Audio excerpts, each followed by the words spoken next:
Boa noite, terça-feira, 9 em ponto. A gente vai começar agora a live. Eu queria fazer alguns updates, como eu tenho feito toda terça para vocês.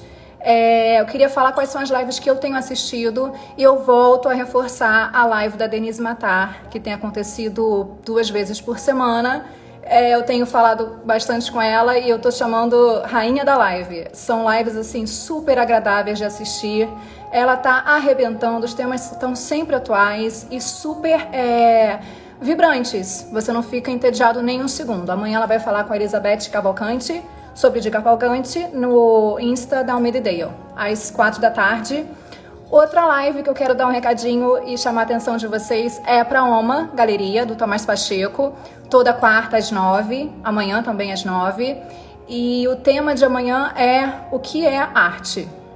Acho que vai ser super interessante também. Já tô vendo o pessoal entrando, daqui a pouco eu vou chamar o Bruno. O que mais que eu queria falar com vocês? Queria agradecer todo mundo que participou da live da Gabi na terça passada, foi muito legal. A live tá salva no YouTube, acho que um monte de gente já viu e foi bem bacana. Eu gostei muito, eu acho que a gente ficou surpreso com o resultado, o feedback foi muito bom. E hoje eu vou conversar com o Bruno Passos, como vocês viram nos meus stories durante o dia inteiro. A gente vai falar sobre arte no Brasil, exoticismo, ciladas e vamos conversar um pouco sobre esse tema que eu acho que vai ser muito interessante.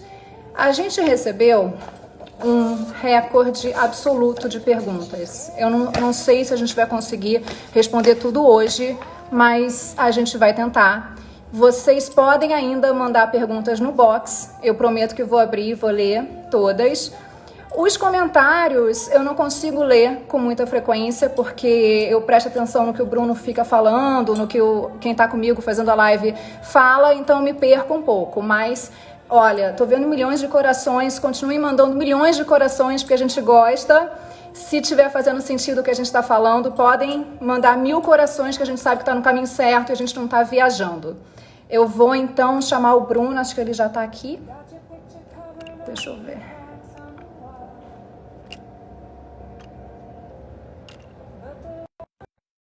Eu acho que eu virei a minha câmera. Voltei. Oi, Bruno. Olá, tudo bom? Tudo bem? Boa noite. Boa noite. Bem-vindo, sua primeira live, meu primeiro convidado também homem. Então estamos aqui iniciando um novo ciclo. Eu quero te apresentar para quem não te conhece ainda. Deixa eu chegar um pouquinho para trás, que eu acho que está me cortando. Tá melhor. O Bruno é um pintor de 35 anos, nasceu em São Paulo. Ele já foi selecionado e premiado para inúmeros salões de belas artes. Fez uma residência artística com Ozzy Nerdrum. Falei certo, Bruno? Falou. Tem obras em coleções particulares no Brasil e no mundo inteiro.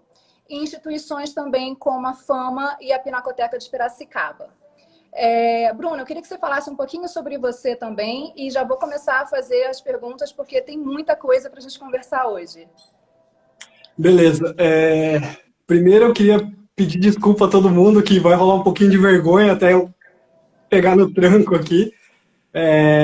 Mas eu tenho 35 anos, eu sou formado em moda há muito tempo atrás na UEL, em Londrina, e cerca de 8 anos atrás, um amigo me emprestou um livro sobre o Matisse, eu li e encontrei Jesus. E aí, tipo, no dia seguinte, me matriculei num curso de pintura, entendi que aquilo era o que eu queria fazer para o resto da minha vida e desde então, basicamente o que eu faço. Eu sou uma pessoa muito curta de capacidade, eu não consigo fazer muitas coisas, então eu sou obsessivamente um pintor. E eu tenho muita sorte que nessa profissão a obsessão é considerada uma espécie de qualidade, eu acho. Então, eu dei bastante sorte na vida nesse caso. Claro. Vamos começar? Tá preparado? Eu já vou começar com as perguntas assim, fortes, né? Não vamos perder muito tempo, porque o tema é extenso. Como você acha que um artista brasileiro pode se destacar no mercado internacional sem apresentar a brasilidade exótica que a gente está acostumado a ver? Como você vê esse destaque acontecendo, especialmente para jovens artistas, vamos falar assim, para quem está tentando se posicionar no mercado internacional? Tá. É importante dizer que a minha participação no mercado internacional hoje, ela é direta com colecionadores. Não necessariamente eu estou dentro do cenário da arte contemporânea. Então, eu vou falar dentro desse recorte que eu pertenço. Eu acho que qualquer artista, independente de se estiver maduro o suficiente ou não, tem que tomar cuidado com o maior problema quando a gente fala em transparecer quem se é, que é não ser vulgar. Vulgar no sentido de não ser óbvio. Quando a gente fala em Brasil, o que vem? Puta, Brasil é festa, mesmo lá fora. Brasil é festa, é alegria, é dança, é ritmo, é cor, é saturação. Isso é mentira?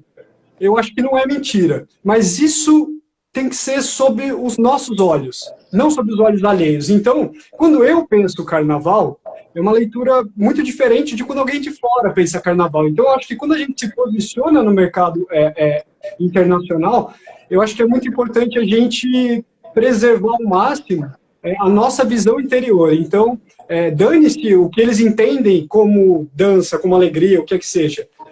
Eu acho que é vital me importar com o que me move de verdade. Então, por exemplo, a gente tem essa coisa da musicalidade que é muito forte e é realmente potente. Como isso seria transposto numa pintura? Ao invés daquela obviedade, pessoas dançando e nossa, aquela uau!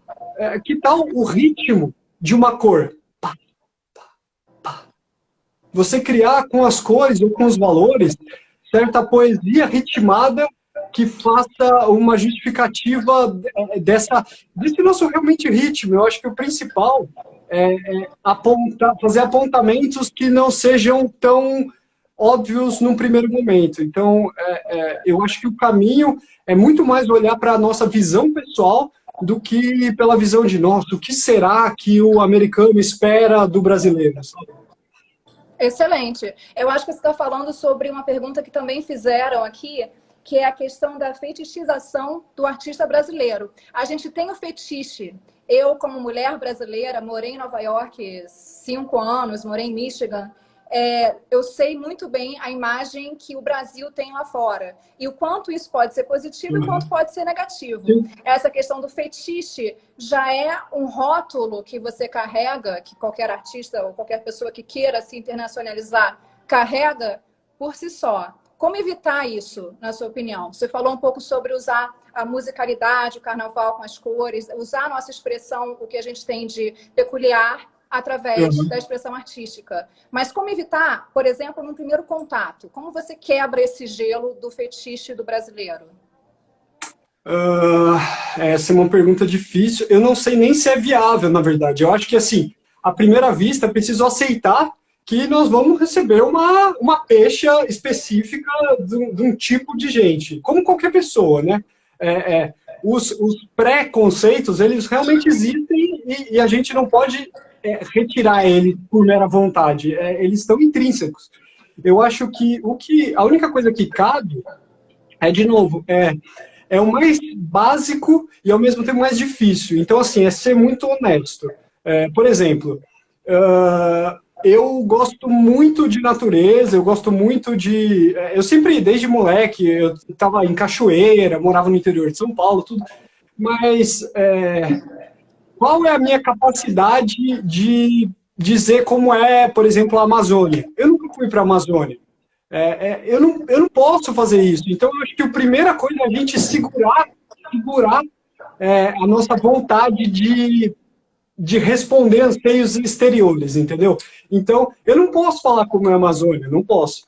Mas eu fiquei 1 mês morando numa ilhota na Mata Atlântica, sozinho, sem ninguém, no Petar, aqui em São Paulo. E eu sei como é o mato daqui, eu sei como é o rio daqui, eu sei como é o gosto do suor daqui, sabe?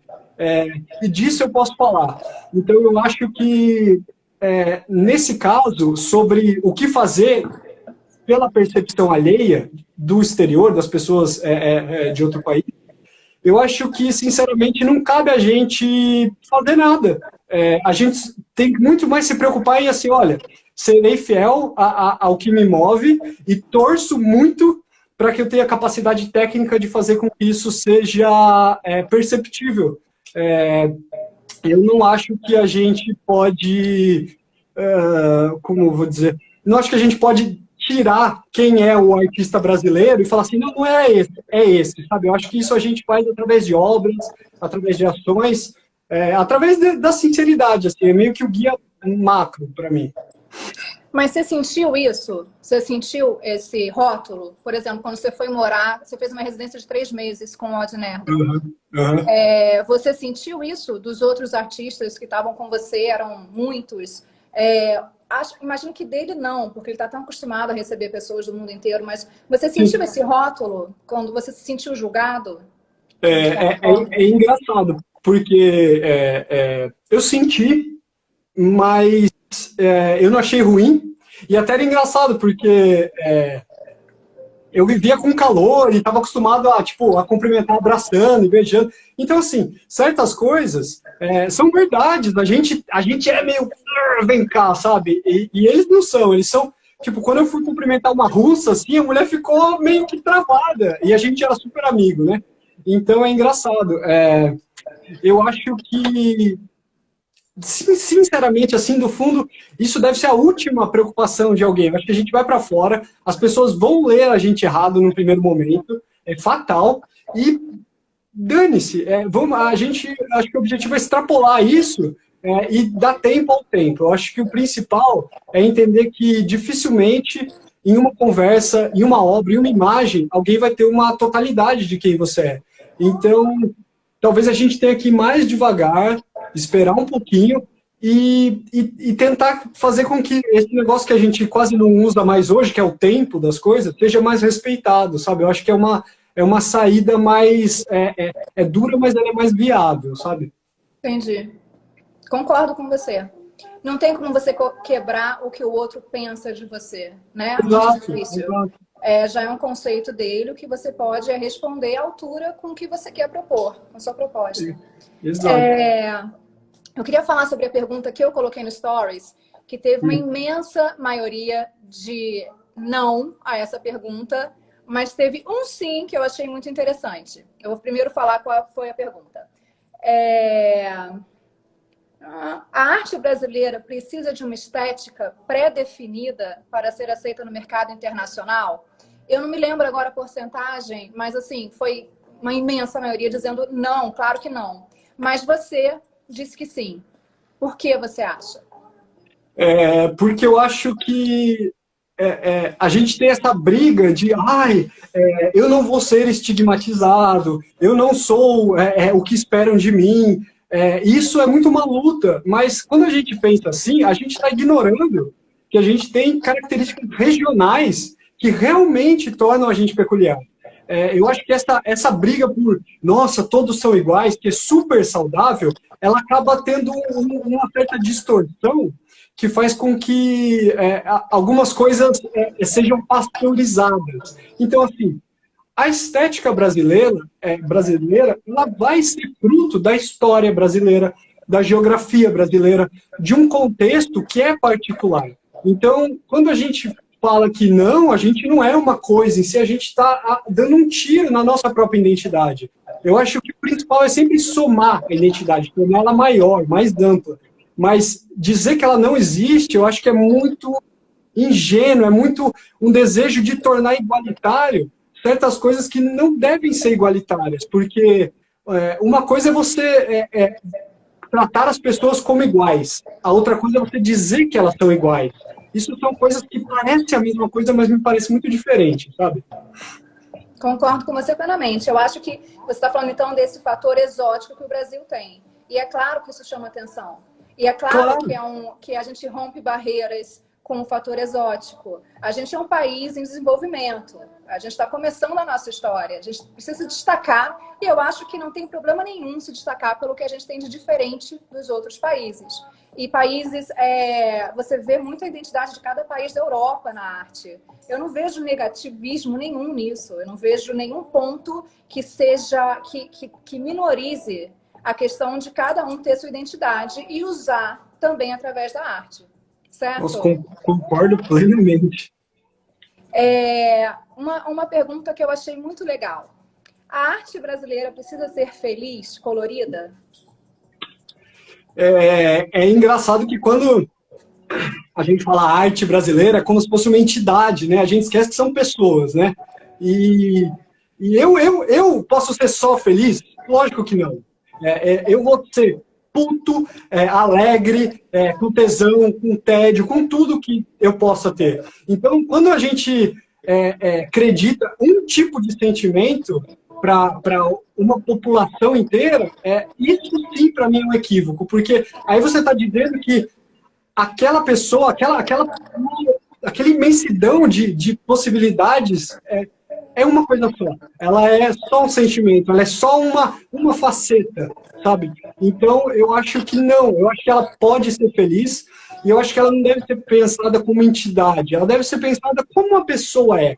Então, uma pessoa ela pode ser majoritariamente feliz, como ela pode ser majoritariamente depressiva, o que é que seja, mas ela é mais que isso, sabe? Então, quando a gente fala se ela é alegre, ela pode ser em sua maioria, mais alegre que alguma outra cultura. É lógico, vai ser. Mas a gente dizer que ela é só isso, eu acho que aí que reside o problema dessa questão, sabe? Aí eu não acredito. Aí você está limitando. E aí você está justamente abraçando o estereótipo e o rótulo do carnaval, do oba-oba, que é o que a gente não quer. É o que a gente luta todo dia para fugir desse rótulo, né? Claro. Outra pergunta que eu achei muito interessante. A arte tem nacionalidade? O mercado espera algo específico de um artista dependendo do seu país de origem? A gente falou um pouco sobre isso, sobre essa identidade que a gente consegue reconhecer na arte internacional, mas o que você acha disso? O que você pensa? Eu acho que dificilmente a arte tem nacionalidade, mas eu acho que a arte tem muita regionalidade. O que isso quer dizer? Quando a gente fala... voltando ao exemplo da Amazônia, por exemplo. Quando a gente fala da Amazônia, se você... Eu estou aqui em São Paulo. Se perguntar para um paulistano, a chance dele ter ido para a Amazônia é muito pequena. Esse cara, ele vai se sentir representado como? Quando eu coloco um rio em zigue-zague? De jeito nenhum. Então, eu acho que, assim, é possível ser regionalista. Isso faz todo sentido, porque são características muito específicas que são vivenciadas. Mas quando a gente tem um país tão grande quanto o nosso, para ser bem óbvio, assim, para ser a dimensão continental, que é o que se fala, eu acho que é impossível uma unidade estética, exatamente pela dimensão física do espaço mesmo. Então, eu acho que a geografia, a história de um lugar tão grande, ela não pode ser sintetizada em uma vertente estética, sabe? Eu concordo plenamente com você. Eu estou lendo alguns comentários, gente, eu não vou conseguir ler tudo, mas podem continuar comentando que de vez em quando eu consigo pegar um ou outro aqui. O Tom Salles falou, as esculturas do período barroco no Brasil são completamente diferentes das da Europa. Exatamente, a gente tem essa identidade forte, você consegue visualizar, a diferença é muito clara, né? Sim. E também é engraçado porque esse tipo de diferença, ele tem alguns fatores que até o que é ruim fica bom de certo modo, porque a falta de capacidade técnica fez com que fosse necessário desenvolver certas técnicas. Então, até nos momentos de falta, e não quero romantizar a desgraça, mas até em momentos de falta é possível encontrar soluções que expressem uma intencionalidade artística, sabe? Então, bem, é isso, fugindo um pouquinho do caminho aqui. Não, mas é isso, você respondeu a pergunta, o comentário, né, na verdade. Muita gente falando que concorda com você, muita gente falando com você, seus contatos que eu não conheço ainda. Eu tô vendo muita gente de fora, inclusive, assistindo a gente, Bruno. Tô vendo várias pessoas de fora. Vamos falar um pouquinho sobre o mercado de arte. Então, eu vou ler umas perguntas do Tomás Pacheco, da OMA. Legal. Ele fez uma pergunta que eu achei bacana para você responder. Artista que se coloca contra o mercado, tem espaço? Essa é uma boa pergunta mesmo. Essa é polêmica. É até um prazer quando há algum tipo de provocação, sabe? Assim, eu acho saudável. É, se ele tem algum espaço, quando ele se coloca contrário, dificilmente ele tem algum espaço. Principalmente do ponto de vista financeiro, de crescimento, tem um teto. O meu Instagram ele tem um teto muito diferente do cenário de arte. E eu preciso aceitar isso.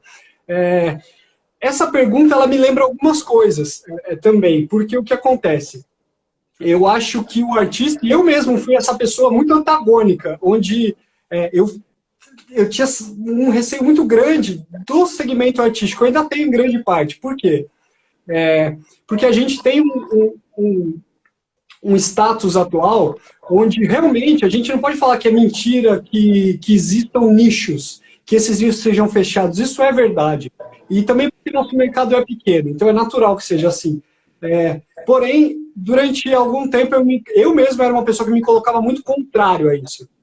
E eu entendi que a contrariedade ela é uma certa nulidade. Eu acho que combater as coisas não me parece que é a melhor alternativa. É um pouco, viajando muito além, assim, é um pouco que o Nietzsche falava, que ele comentava que existiam dois tipos de morais, a do escravo e a do senhor.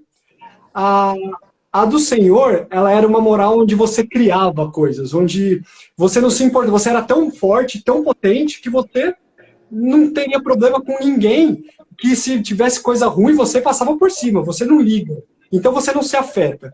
E aí tem a moral do escravo, que é alguém que não tem força o suficiente para agir, e mediante essa amasocação que ele sofre, ele se torna ressentido. E o ressentimento é um grande vilão na arte. Por quê? Porque o ressentido ele só pode atacar aquele que o ressente, porque ele sabe que ele é fraco e ele tem pouco poder de criação e aquilo mina as coisas. Então, voltando um pouco na arte, eu acho que quando a gente combate o que a gente não gosta, dificilmente isso é produtivo. Por quê? Porque o próprio ato de combater implica da gente ser mais fraco ou em pé de igualdade. Agora, o que eu, por exemplo, tentei fazer? Eu tentei me preocupar menos com esses cenários e falar assim, olha, a única coisa que me compete, que eu consigo dominar, eu posso pintar, que nem um lunático, sem parar, pintar, pintar, pintar. E tomara que eu entre ou não entre, mas tomara que eu consiga poder continuar fazendo.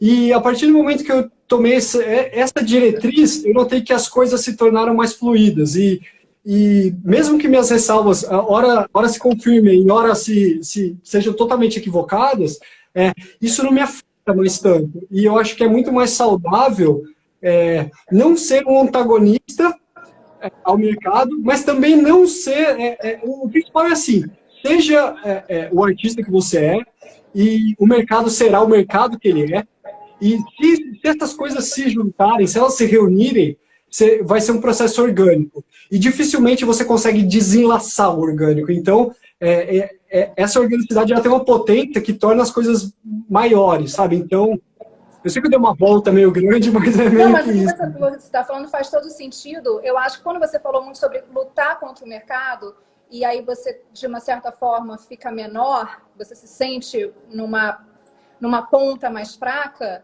eu acho que não é isso. Eu acho que você gasta energia. Você lutar contra o mercado é um gasto enorme de energia. Nossa, Claro que o modelo da galeria, a gente não chegou ainda no modelo ideal. A gente está lutando para isso. Eu, principalmente, estou lutando muito. Eu vejo o próprio Tomás, que fez essa pergunta da OMA, está lutando para isso. Eu conheço vários jovens galeristas, a Verve, algumas galerias que eu conheço, que estão lutando para tornar o mercado muito mais convidativo, para a gente ter uma presença muito mais relevante e se tornar realmente importante. É uma coisa que eu sempre reforço, que eu sempre bato na mesma tecla.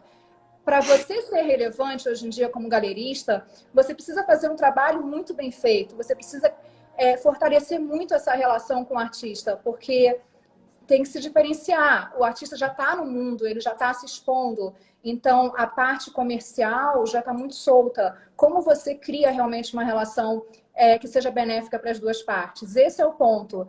E eu acho Sim. que o artista que também se rebela contra o sistema, contra o mercado, eu acho que esse é um discurso também já muito ultrapassado, Bruno. Eu concordo, eu penso que você tá analisando isso tudo agora, você passou por várias fases na sua trajetória. E é um discurso muito ultrapassado, do tipo, eu não preciso de ninguém e eu posso ficar sozinho, e não é bem assim. A gente precisa chegar no meio termo, onde eu possa te entregar o que você precisa e a gente possa trabalhar de uma forma que todo mundo saia satisfeito. Eu, como galerista, você como artista e o próprio público que a gente quer atingir. Eu acho que achar essa fórmula é o que a gente precisa fazer juntos. E ao invés de lutar contra o mercado e se debater e perder energia, por que não canalizar a energia para a gente achar uma solução juntos? Eu acho que isso é muito mais a saída. Concordo. Concorda com isso?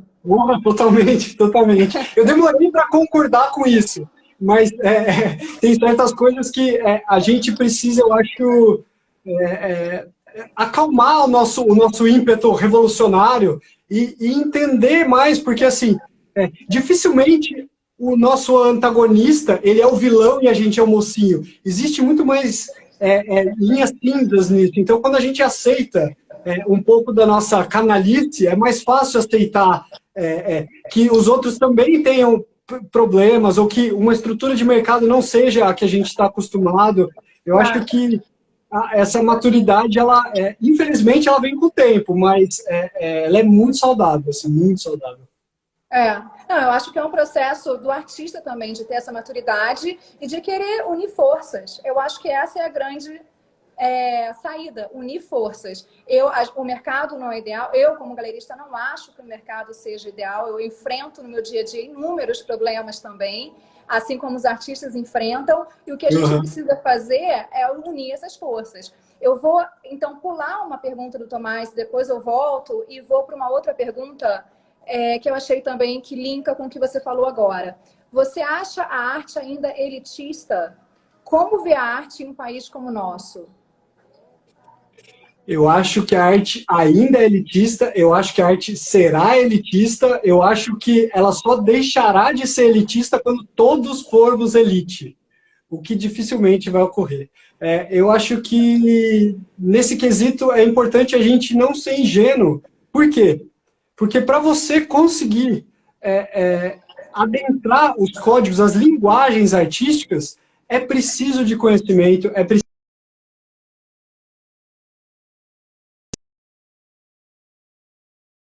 Peraí, deixa eu ver que agora a Bianca tá dando uma Pausou o seu... O meu pausou? O seu pausou, já voltou. Tá. Então, só recuperando. Saiu aí que eu falei que eu acho que é elitista, assim? Sim. Exatamente. Você fala, precisa de um treino, você estava falando sobre isso. Exato. Então, eu acho que a gente não pode achar que o aprendizado de uma linguagem, porque a arte é linguagem, né? É igual um idioma. Se eu quero saber francês, se eu quero ler alguma coisa em francês e achar maravilhoso que alguém escreveu em francês, eu preciso estudar francês. Eu preciso entender os mecanismos de linguagem que implicam na beleza daquela língua.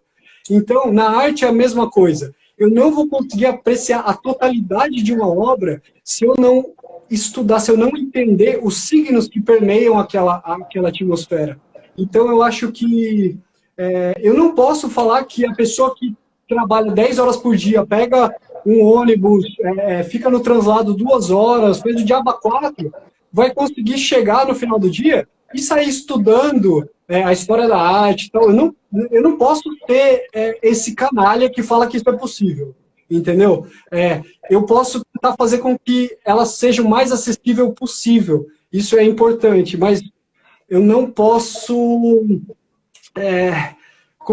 romantizar e dizer que ela será democrática, que eu farei uma arte onde todos podem entender. Por quê? Porque, de novo, toda apreciação, eu acho que ela requer estudo. E tem certas coisas que a gente só aprecia depois, né? Igual o próprio... Eu não tomo vinho, por exemplo, mas quem bebe? para você começar a gostar de vinho, você treina, e aí você vai aprendendo, e aí o seu paladar ele vai se tornando um pouco mais refinado, sua sensibilidade ela vai se alinhando com as características intencionais que alguém desenvolveu em um vinho. Então, assim, na arte é a mesma coisa.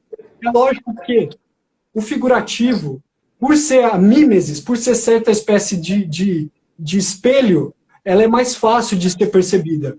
Porém, a totalidade de uma obra, eu acho que ela só pode ser absorvida por aquele que estuda. Infelizmente, mas não cabe a minha vontade de fazer com que isso seja diferente. É assim, e eu espero que isso seja cada vez mais abrangente. É lógico que na Noruega, muito mais gente vai ter acesso do que no Brasil. Isso é fato.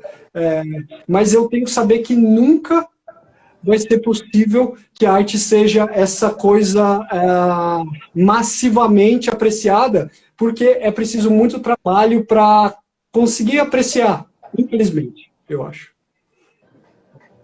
Concordo em partes com você. Opa. Não, eu concordo, eu acho que você está falando sobre você, sobre o tipo de arte que você aprecia e sobre o que você produz, né, a sua criação. Uma coisa que eu estou aprendendo muito com vocês, artistas, e que eu acho o ponto assim, crucial para as obras, é você produzir, ou você criar, ou o seu fazer artístico não depender da comercialização. Ou seja, é claro que você quer vender uma obra de arte, eu quero vender, isso é óbvio. Mas quando você cria alguma coisa, isso é um processo seu. Se vai atingir o outro, é outra história. Mas Concordo. essa criação é um processo seu. Então, como eu acho que isso é uma coisa muito sua, e o que você está falando é muito da sua arte, do que você estuda, do que você está acostumado, eu concordo com o que você está falando. Eu discordo no sentido de que eu estou vendo a arte cada vez mais democrática. Eu estou vendo esse movimento também. Eu acho que até por causa das mídias sociais, eu acho que as pessoas estão muito mais acostumadas a ver arte. A arte não está mais se limitando aos museus, que são inacessíveis para muitas pessoas, ou galerias, que muitas pessoas ainda se sentem muito intimidadas em entrar. Eu vejo cada vez mais um processo de aproximação que eu acho que é um mérito muito das galerias de hoje em dia, que estão aproximando o público. Cada vez mais eu tenho convivido com pessoas que têm esse intuito de fazer a arte mais democrática. Não estou falando só as galerias, as feiras de arte também, muitas pelo mundo fazem uma arte até mais acessível financeiramente.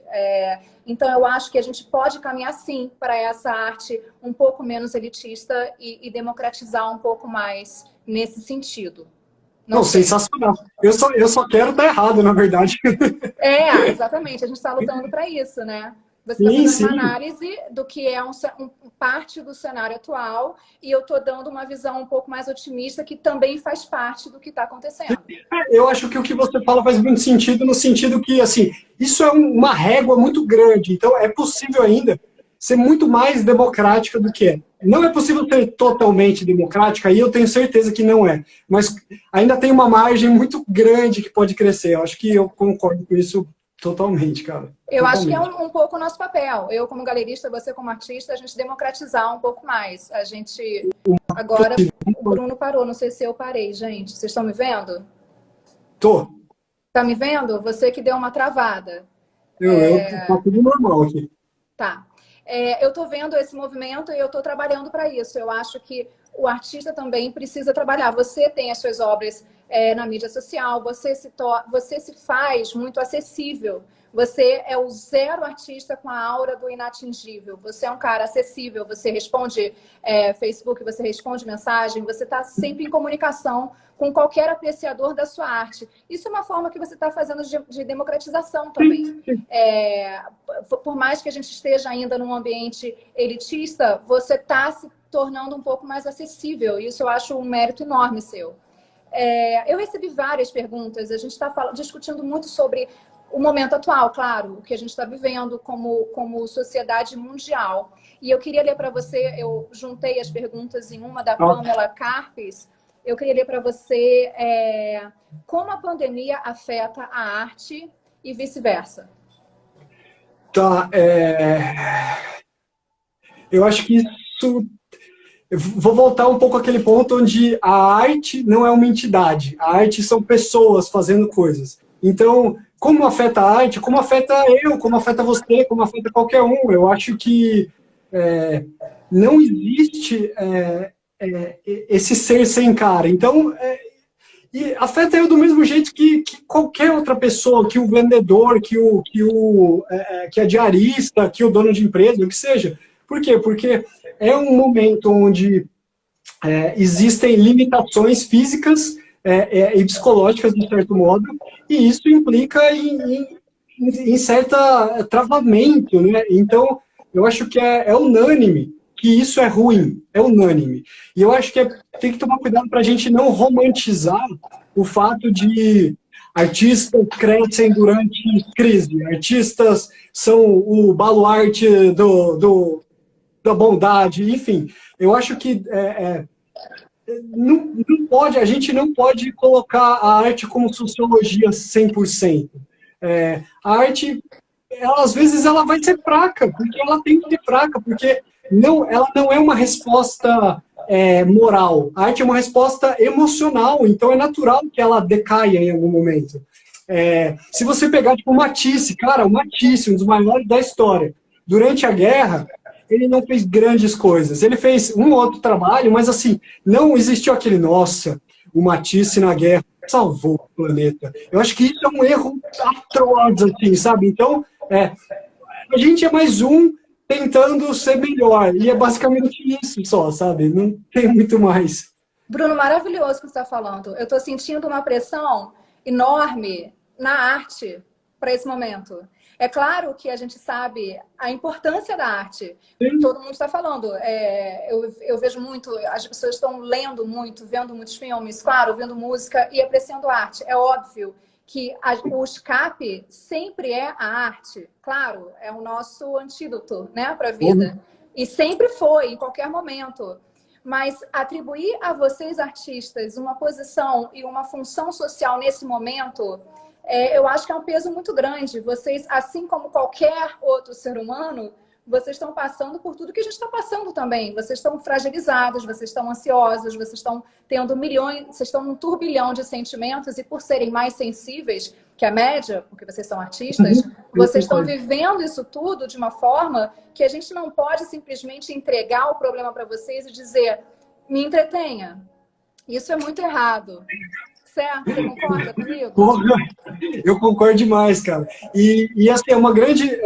sobre essa palavra que você falou, acho que ela é importante. Entretenimento. A gente tem que entender que a arte pode entreter, mas a arte não é essencialmente entretenimento. Então, existe algo que é gostoso, que é bobo, que é leve, que é bom, e que pode ou não ser arte. Quando você vê um filme, mesmo um quadro de menor importância, isso pode acontecer. Mas nem toda obra, nem toda arte vai servir para divertir alguém. Não é esse o propósito. Eu acho que parte do propósito da arte é reviver as pessoas, é fazer com que elas notem que elas sentem alguma coisa de novo. Entreter não é exatamente isso, é uma parcela disso. Né? Então, eu sei que eu desviei um pouco de novo. Não, mas é isso. E assim, a função de vocês muito é que a gente identifique em nós mesmos as nossas carências, as nossas ansiedades. Eu vejo em mim, através da sua arte, o que eu preciso questionar sobre a minha vida. Então, assim, eu não acho que seja um entretenimento, eu acho que é uma troca muito mais. Eu acho que é uma linguagem. Muito mais do que uma troca até. É uma linguagem, é uma forma que a gente se comunica de forma completamente subjetiva, que você, quando criou, você pensou numa coisa, mas eu analiso de outra forma, e essa interseção, para mim, é onde a arte se cria. Do que eu pensei que não consigo expressar e do que você fez que é expressado, que você se expressa através da arte, através da sua pintura. Então, essa interseção que eu acho que é onde a gente se encontra.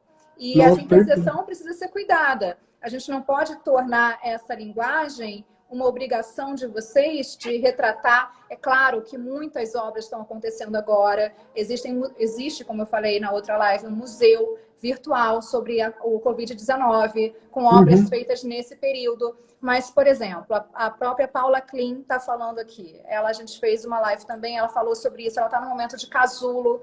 Eu acho que o Marcelo Greco também fala muito sobre isso.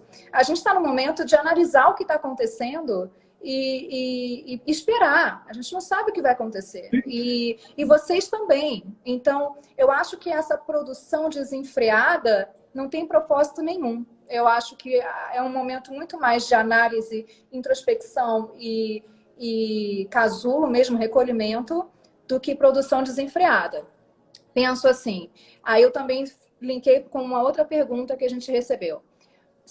O isolamento aumenta a criatividade?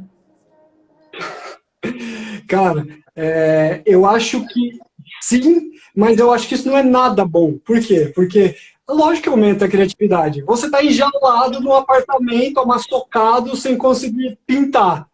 Você precisa ser criativo para conseguir continuar trabalhando. Opa, vai aumentar a minha criatividade. Isso é bom? Isso é insuportável, cara. Isso é chato, isso dá raiva, isso dá todos os sentimentos ruins que você pode imaginar. Então, assim, aumenta a criatividade porque é necessário que se tenha criatividade para trabalhar. Eu falando sobre a minha experiência, né?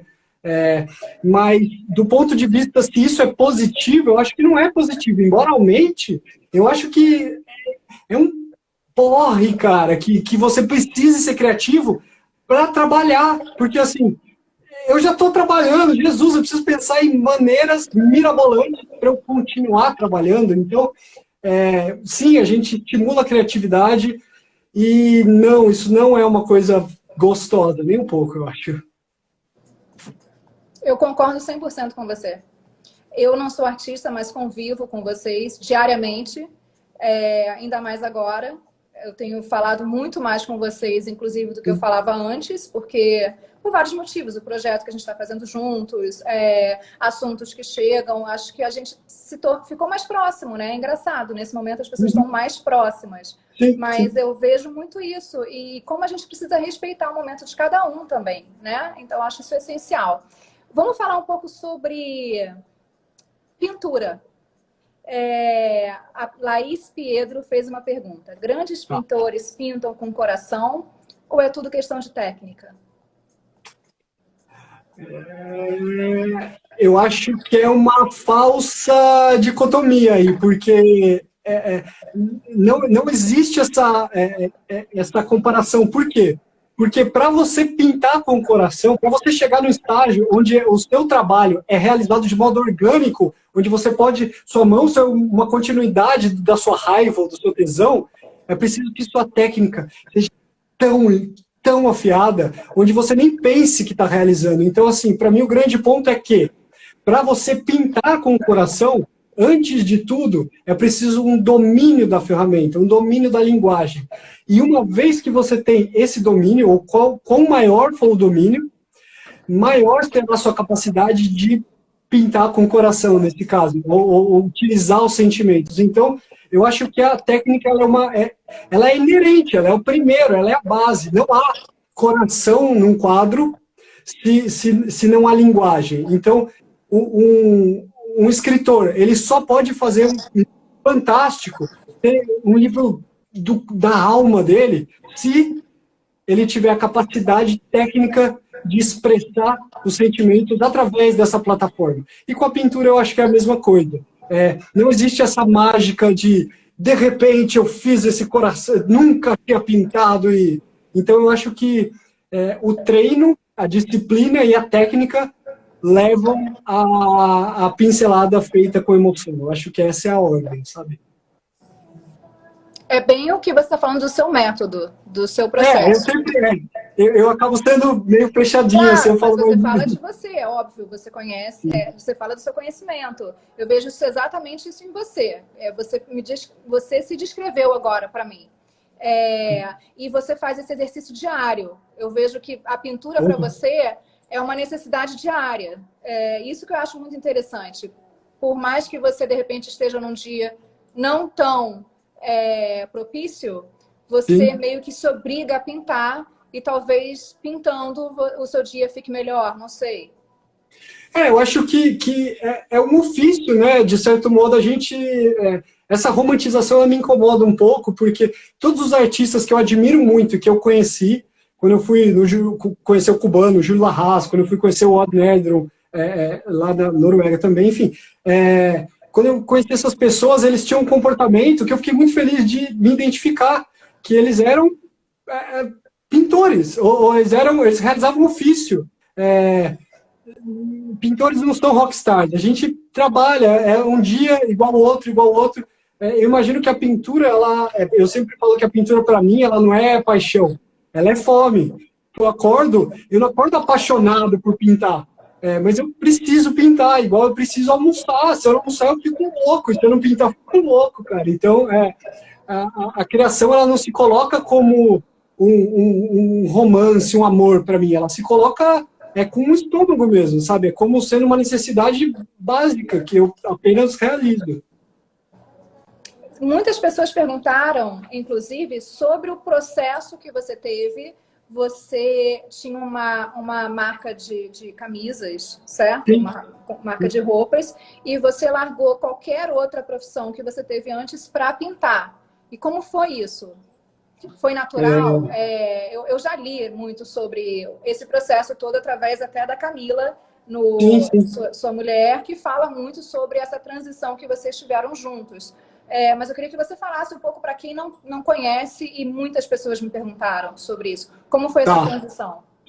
Eu acho que assim, é muito, muito, muito difícil ser artista, muito difícil, mas eu acho que é muito mais difícil estar junto com o artista. Então, o que eu passo vamos dizer assim, de esforço e dificuldade com a profissão, a Camila é 10 vezes mais. Por quê? Porque ela me propicia que isso consiga acontecer. Quando a gente tinha uma marca, era uma marca bem pequenininha, a gente fazia tudo online e tal, mas tinha certa relevância no cenário. Eu era toda a criação e ela era toda a administração do processo. Me emprestaram esse livro, eu li, encontrei minha igreja, e no dia seguinte... Qual foi o livro de novo, Bruno? O livro do Matisse, saiu pela COSAC, se eu não me engano, chama Escritos e Reflexões sobre Arte. Tá. Nossa, pesado. Eu vou colocar depois, amanhã, no post que eu coloquei das suas obras hoje, eu coloco esse livro também para as pessoas visitarem.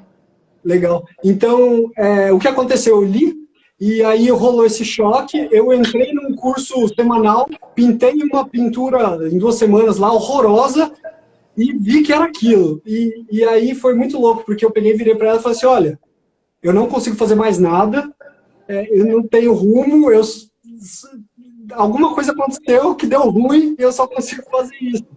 E aí nessa hora, tipo, muito mais corajosa do que eu, porque é muito mais fácil para... o artista é sempre mais, sabe? É mais fácil. A Camila pegou, olhou e falou assim, eu nunca vi você... dar migué em nada, assim. Se, infelizmente, é isso que eu vou apoiar e bora lá e, cara, eu vou fazer tudo. E, assim, ela literalmente fez tudo da conta. Eu aparecia, tipo, com a minha carinha, porque era eu que aparecia mais, mas ela fazia tudo. E isso me propiciou mais do que qualquer coisa, me propiciou uma tranquilidade uma paz de espírito, porque, assim, para pintar eu preciso estar focado. E, assim, ela me permitiu germinar, sabe? Então, se não fosse... É muito louco, porque a vida do pintor era muito solitária, porque o meu trabalho é solitário. Tudo me desconcentra muito fácil. Porém, é um trabalho solitário que precisa de 1000 pessoas te segurando, te apoiando. É muito louco. Então, a Camila basicamente fez com que eu me tornasse pintor, porque... mesmo quando eu comecei, eu peguei e comentei com ela, tava pensando em ir pra Noruega, imagina, porque, nossa, ele aceita umas pessoas, mas aquela, né, se colar falou bem, bem bobo, assim, a gente com a marca, hein? Aí ela pegou e falou assim, e aí, manda? Eu falei, não, mas tem que ficar 3 meses lá, isolado. Ela falou assim, mas isso daí não é a razão da sua vida, não é tudo mais, você não... Eu falei, ela falou assim, manda. E esse tipo de coisa me fala assim, caralho, velho, eu vou fazer um negócio a melhor coisa do mundo você ter uma pessoa que te incentive dessa forma. Exato, você não podia ter uma companheira melhor, né? Não, não Porque podia. sabendo as dores e a delícia que é estar com um artista, ela te incentivar dessa forma, é assim, tirou a sorte grande, sem Não, dúvida. total, Gente, eu tô total. vendo vocês comentarem super. Bruna, as pessoas estão comentando super aqui. Eu aqui Ai, não que tenho bom. capacidade ainda de lidar com quantidade absurda de perguntas, interagir com o Bruno, porque eu não vou ficar louca só lendo sem entender o que ele está falando.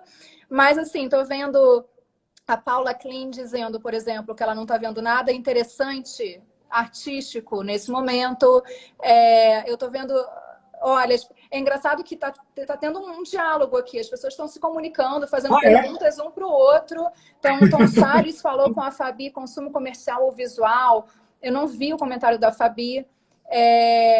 A Lorena está falando, isso vai de cada um, Bianca. Alguns artistas podem se expressar através da arte para passar por um momento como esse. Claro, eu acho que Sim, o fazer artístico é justamente também um desabafo, uma necessidade, e você não pinta quando você está feliz. Você pinta, o Bruno, por exemplo, todo dia. E muitos artistas também, imagino que estejam, sim, produzindo muita coisa que vão descartar depois, que talvez não vão identificar com como certeza. arte, como algo que eles queiram mostrar para o mundo, penso eu. Bruno, eu estou até perdida. Não, vai que vai, que eu não Tanta tinha gente aqui capacidade, né? comentando. A emoção pode vir, o Augusto falando, de vários aspectos, às vezes pela técnica, outras pela expressão, a necessidade de praticar, a sensibilidade todo dia. Concordo com a Paula, lembro de quantas vezes praticamos e fazemos testes até produzir uma obra. Demais, gente, eu tô amando, eu tô sentindo que é um lugar de encontro mesmo de vocês. Tem uma pergunta que me mandaram agora para você, Bruno. Bruno, Uhum. qual foi o maior desafio de sair de um trabalho comum para a pintura? O Bruno falou, foi justamente o que você respondeu agora. Por exemplo, eu sofro muito com a pressa, que com certeza é um ritmo do trabalho que eu levava. Acho que você falou um pouco sobre isso. Você quer adicionar alguma coisa? Eu acho que, pelo menos eu vou falando um pouco sobre a pintura. Eu acho, o que acontece comigo? Quando eu pinto, o quadro terminado, eu acho que ele tem que ser pensado como efeito colateral do processo. Eu tenho que querer o processo. Quando eu quero o fim, aí danou. Aí eu acho que a ansiedade, ela toma a razão. Eu acho que aí o propósito se perde, a sinceridade, ela se torce um pouco. Então, assim, o pintor, no meu caso, eu tenho que amar o processo. E às vezes, uma coisa que eu gosto também, às vezes, de falar é, um quadro meu pode durar de 30 até, sei lá, 60 dias trabalhados, né? E quando ele dura 60, 59 vezes não deu certo. 59 vezes acabou no lugar errado, acabou não acabando. Então, assim, a imensa maioria do tempo é o estágio errado. E é o processo. Então, assim, para você ser artista, eu imagino que antes de qualquer coisa, é vital que se ame o processo mais que se ame a conclusão. Porque se você pensar só na conclusão, danou. Maravilhoso, Bruno, é isso. Eu acho que é isso. Quando vocês entenderem, você já sabe, mas quando todo mundo entender que o processo é o mais importante, tudo vai fluir melhor. Eu digo como galerista, é muito mais fácil para mim conseguir trabalhar com com uma obra autêntica e genuína e que realmente tenha tido um processo forte. Sim, Isso vai refletir muito mais no meu trabalho de mostrar para o mundo, em primeiro lugar. total. O meu trabalho é mostrar o seu trabalho. E o meu segundo trabalho é fazer isso viável comercialmente para a gente. Eu tenho muito Uhum. mais força se for um processo genuíno e autêntico do que Sim, algo sim. feito para o mercado, como uma encomenda. Então, assim, você falou tudo. Eu acho que o que você disse é essencial. Tem uma pergunta interessante também. Tá. Se pudesse sugerir uma só coisa para que o trabalho artístico fosse mais valorizado e tornasse possível que mais pessoas vivessem exclusivamente da arte no Brasil, o que seria, Bruno? Guilherme NV te perguntou. Qual é o começo? Só que eu me perdi um pouquinho. Peraí, deixa eu voltar aqui. Tá. Se pudesse sugerir uma só coisa Aham. para que o Tá. trabalho fosse mais valorizado e fosse mais viável produzir arte no Tá. Brasil, que é também o que a gente está falando, o nosso tema. Eu acho. uma só coisa que fosse possível. Sinceramente, eu acho que o único caminho seria o estudo, que é muito boring, que ninguém quer fazer, entendeu? Então, assim, infelizmente, a saída, e ela existe, ou ela é inviável para certas pessoas, ou ela é realmente um gasto de energia. Então, não há uma solução bonita. A solução, ela existe, ela passa pelo treino, ela passa pela disciplina de estudar o assunto, mas ela precisa de disposição. Então, assim, uma coisa que as pessoas precisam de disposição. Se elas estiverem vivas e tiverem tempo físico para estudar, eu sugiro que elas estudem, porque a arte é um tesão, cara, quando você começa a ver as coisas. Maravilhoso. Bruno, a gente está com 5 minutinhos para encerrar. Voou, sério. Eu não vi o tempo passar. A gente tem um monte de perguntas ainda. Me perguntaram muito sobre a sua infância, quanto da sua infância você trouxe para os dias atuais. Eu estou vendo aqui também uma outra pergunta. Arte é o produto de uma ideia ou sentimento transmitido através de um veículo, que, no meu entendimento, toca o espectador consigo mesmo. Para isso, a técnica deve estar afiada. Não é uma pergunta, é um comentário, mas super pertinente. Recebi várias perguntas até sobre monogamia aqui no Instagram. Né? As pessoas realmente, eu acho que esse negócio do anônimo é muito interessante. As pessoas perguntam sobre muitas coisas que a gente não esperava escutar. O que o pintor figurativo precisa ter em mente quanto ao marketing do seu negócio? Você acha que o seu estilo difere dos outros e você precisa se posicionar de uma forma diferente também? Eu acho que todas as pessoas têm suas particularidades, contanto que elas construam essa particularidade. Eu acho que qualquer pessoa, independente de figurativo ou não, deve se preocupar em se fazer entender.